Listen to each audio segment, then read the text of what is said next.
एक छोटे से गांव में एक गरीब किसान रहता था। उसकी एक जवान बेटी थी जो उम्र में 18 से 20 साल की थी। वह लंबी काली चोटी वाली, साधारण हरे सलवार कमीज पहनने वाली, गोरी त्वचा वाली और बड़ी पूर्ण आंखों वाली लड़की थी।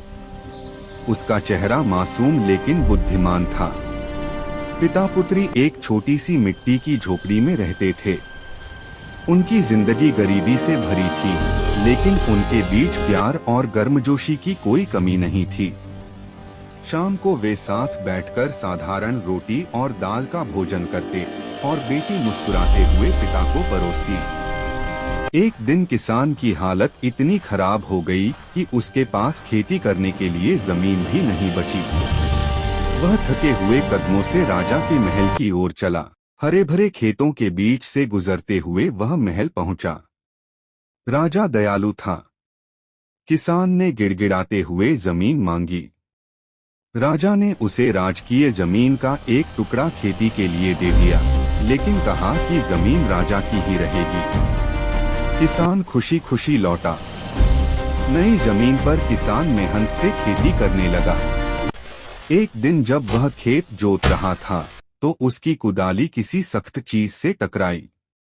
उसने खुदाई की और देखा, एक चमकदार सोने की ओखली, सिलबट्टे का निचला हिस्सा, निकली। वह आश्चर्य से उसे देखता रहा। सूरज की किरणें सोने पर चमक रही थीं। घर लौटकर किसान ने उत्साह से बेटी को ओखली दिखाई। यह राजा की जमीन से मिली है, इसे लौटाना होगा, उसने कहा। बेटी ने समझदारी से जवाब दिया, पिताजी, हमने तो सिर्फ ओखली पाई है। अगर राजा सोने का मूसल, ऊपरी हिस्सा, मांगे तो क्या देंगे? इसे रख लीजिए। लेकिन किसान ईमानदार था। वह बोला, नहीं बेटी, ईमानदारी सबसे बड़ी चीज है, और ओखली लेकर राजा के पास चला गया। दरबार में किसान ने ओखली राजा के सामने रख दी और सारी बात बताई।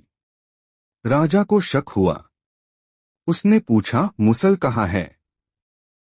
तुमने छिपा लिया होगा। किसान कुछ न बोल सका। राजा ने गुस्से में उसे जेल में डाल देने का हुक्म दे दिया।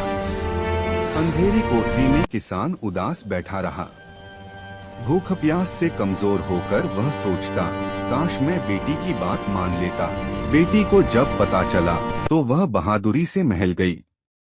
दरबार में उसने राजा को झुककर कहा, महाराज, मेरे पिता ने सिर्फ ओखली पाई थी, मूसल तो नहीं मिला। शायद चोर ने खजाना छिपाते वक्त मूसल अपने पास रख लिया, या अभी भी जमीन में दबा है। राजा को अपनी गलती का एहसास हुआ। उसने किसान को रिहा कर दिया और दोनों को इनाम में धन दौलत दी। अब पिता पुत्री खुशहाल जीवन जीने लगे। उनके खेत हरे भरे थे और वे समृद्ध हो गए। बेटी मुस्कुराती हुई पिता के साथ चलती। सीख, ईमानदारी सबसे बड़ी नीति है, लेकिन समझदारी भी जरूरी है।